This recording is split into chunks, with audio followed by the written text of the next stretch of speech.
یہ عمومی طور پہ الیکشن کے دنوں کے اندر بہت ساری ایسی شخصیات ہیں پاکستان کے اندر جو ایک تو نئے نووارد ہوتے ہیں، جو نئے الیکشن آ کے لڑتے ہیں، تو ان کو تو بیچاروں کو خود پیسے دے کر کے ٹکٹ خریدنا پڑتا ہے، تو بعد میں اگر وہ جیت گئے تو پھر کوئی کمائی کا راستہ بھی نکل آتا ہے، اگر ہار گئے تو وہ سارے ڈوب جاتے ہیں۔ لیکن جو پرانے گھاک قسم کے سیاستدان ہیں، ان کے خرچے دوسرے لوگ کر رہے ہوتے ہیں اور پھر وہ ان کو ٹھیکے دے رہے ہوتے ہیں، اور وہ جو دے رہے ہوتے ہیں انہیں بھی پتہ ہے کہ اس کا جو ہے وہ متبادل ہمیں کس صورت کے اندر جو ہے وہ لوٹ مار کے لیے ہمیں کس طرح ماحول فراہم کیا جائے گا، اور اس کے نتیجے کے اندر پھر جس طرح ملکی املاک اور ملکی سرمایہ اور ملکی پیسے جس طرح پھر پانی کی طرح بہائے جاتے ہیں، اور پھر ان پر کس طرح وہ چیک اور بیلنس رکھ سکتا ہے اور کس طرح پوچھ سکتا ہے جس کا سارا خرچہ اس ٹھیکیدار نے کیا ہے۔ تو اس طریقے سے اس ملک کے اندر جو صورتحال ہے اور پوری دنیا کے اندر یہ چلتا ہے، حتیٰ کہ یہ بڑی بڑی کمپنیاں، یہ جو دنیا کے اوپر جو جنگیں جاری ہیں، ان جنگوں کے پیچھے اسلحہ ساز جو کام کرنے والے لوگ ہیں، فیکٹریاں ہیں، اور جو ملک اسلحہ بناتے ہیں، یہ ان کا مفاد جڑا ہوا ہوتا ہے۔ پھر اس کے بعد جس ملک کو اجاڑتے ہیں، پھر پوری دنیا کے ذریعے سے اور بینکوں سے اور مختلف لوگوں سے فنڈ لے کر اس کی تعمیر نو ہوتی ہے، تو اس میں ٹھیکے ان کو ملتے ہیں۔ تو یہ ایک عجیب قسم کا پوری دنیا کے اوپر دھندا ہے۔ یہ جو بے حیائی اور فحش اور یہ ساری چیزیں جو پھیلاتے ہیں، ان کے پیچھے ان لوگوں کا دھندا ہے جو میک اپ کی چیزیں بناتے ہیں، چونکہ اگر خواتین پردے میں آ جائیں تو ان کی تو انڈسٹری ڈوب گئی ساری، تو وہ جو بے پردگی ہے اس سے ان کے کاروبار کو فروغ ملتا ہے۔ اس طرح پوری دنیا کے اندر یہ ایک عجیب قسم کی صورتحال ہے، اور اللہ تعالیٰ جل شانہ نے ان لوگوں کی بھی مذمت کی ہے جو فحش کی ترویج کا سبب و ذریعہ بنتے ہیں۔ قرآن تو کوئی اس دور کے لیے نہیں اترا، قیامت تک آنے والے ادوار کی ضرورتوں کو بھی پورا کرتا ہے اور آنے والی کوتاہیوں اور کمیوں کی نشاندہی بھی کرتا ہے، اور اس کے بارے میں قرآن اپنا واضح موقف بھی رکھتا ہے۔ تو یہ جو رویہ اور یہ جو دھندا لوگوں کے اندر ہے کہ وہ اپنے اثر و رسوخ کو، وہ سیاسی اثر و رسوخ ہو یا کوئی دوسرا اثر و رسوخ ہو، اس کو استعمال کر کے اس کے فوائد حاصل کرتے ہیں اور اس کے فوائد سمیٹتے ہیں۔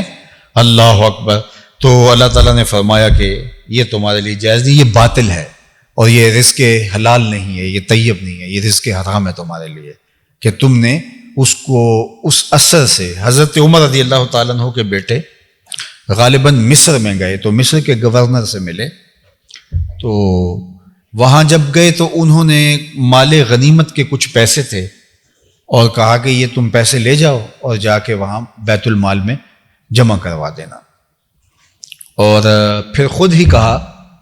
کہ یہ چیزیں مصر میں بہت سستی ملتی ہیں، اور آپ جب وہاں جائیں گے تو اس میں یہ چیزیں جو ہے وہ مہنگی فروخت ہوتی ہیں، اور اگر تم ان پیسوں کا کاروبار کر لو اور کوئی یعنی پیسے لے جانے کے بجائے یہ چیزیں خرید لو اور پھر جا کے وہاں مدینہ المنورہ میں اور جا کے حجاز میں بیچ دینا، تو پھر تمہیں کچھ پیسے بچ جائیں گے، تو جو اصل زر ہے وہ آپ بیت المال میں جمع کروا دینا، اور باقی جو ہے وہ ظاہر تم نے محنت کی ہے تو تمہارا ہوگا۔ تو انہوں نے کہا یہ بات ٹھیک ہے، تو انہوں نے وہ چیزیں خرید لی جو یہاں سستے داموں ملتی تھی اور مدینہ المنورہ میں فروخت کی، اور باقی پیسے بیت المال میں داخل کروائے۔ تو حضرت عمر نے جب دیکھا کہ ان کے ہاں کوئی آسودگی ہے گھر کے اندر، تو فرمایا یہ کیا ماجرا ہے؟ تو کہا کہ ہم کاروبار کیا ہے اور ایک اس میں یہ ہمیں فائدہ ہوا۔ تو فرمایا کن پیسوں سے اور کیا، مجھے سمجھاؤ۔ تو انہوں نے بتایا، تو حضرت عمر نے فرمایا کہ اس گورنر سے بھی پوچھا کہ تم کو یہ کس نے حق دیا تھا کہ تم کو ان کو یہ مشورہ دیتے، اور ان کو بھی کہا کہ تمہیں یہ استحقاق نہیں ہے، وہ جتنا نفع ہوا ہے وہ انہی پیسوں سے ہوا ہے، لہذا تم کو وہ بھی بیت المال میں جمع کروانے ہوں گے۔ تو یہ وہ چیزیں کہ یہاں سے سڑک نکلنی ہے تو اپنے خاص لوگوں کو پہلے بتا دیا جائے کہ اس کے اطراف میں جگہیں خرید لو، تاکہ اس کے نتیجے کے اندر جو ہے وہ بھاری قیمت باج کو مل جائے گی، یہ ایک قسم کی سیاسی رشوت ہوتی ہے۔ تو یہ وہ سارے طریقے، وہ ایک صاحب کے بارے میں بتا رہے تھے کہ انہوں نے کرپشن تو نہیں کی، تو میں نے کہا پتہ یہ ارب پتی کیسے بن گئے؟ انہوں نے کہا انہوں نے کرپشن تو نہیں کی بالکل، ایک آنے کی بھی، لیکن اس طرح کے انہوں نے کام کیے بالکل جو جائز طریقے ہیں۔ تو یہ جائز نہیں ہے، یہ بھی ناجائز ہیں، یہ بھی دھوکہ دہی ہے۔ جو حاکم ہوتا ہے یا جو کسی اس طرح کے کام میں ہوتا ہے وہ امین ہوتا ہے، اس کی ذمہ داریوں میں شامل ہے کہ وہ اس کو افشا نہ کرے تاکہ کسی کو نقصان نہ ہو۔ یہ فن نہیں ہے، یہ باقاعدہ مکر ہے، یہ باقاعدہ دھندا ہے، یہ فریب کی ایک صورت ہے، اور تم گناہ کرتے ہو اور یہ دوسروں کا مال کھاتے ہو۔ اور آگے فرمایا وَأَنْتُمْ تَعْلَمُونَ، تم جانتے بھی ہو، تمہیں اس مکر و فریب کا، اس دجل و تلبیس کا، وہ مکاری کا، وہ چور راستے کا تمہیں خود پتہ ہے، تمہیں پتہ ہے کہ ہم اگر یہ اچھے طریقے کے ساتھ کرتے تو ایسا نہ ہو پاتا، تو تم نے اس چور راستے کو اختیار کیا، تم نے اس مکر کو اختیار کیا،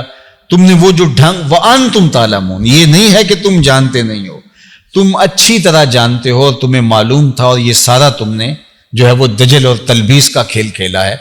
اور تمہارا رب اس سے بے خبر نہیں ہے، تمہارا رب بھی اس کو جانتا ہے، لہٰذا یہ تمہارا عمل، یہ تمہارا انداز اور یہ تمہارا جو ہے وہ انداز کاروبار کا، یہ سراسر اللہ کی ناراضگی کا سبب ہے۔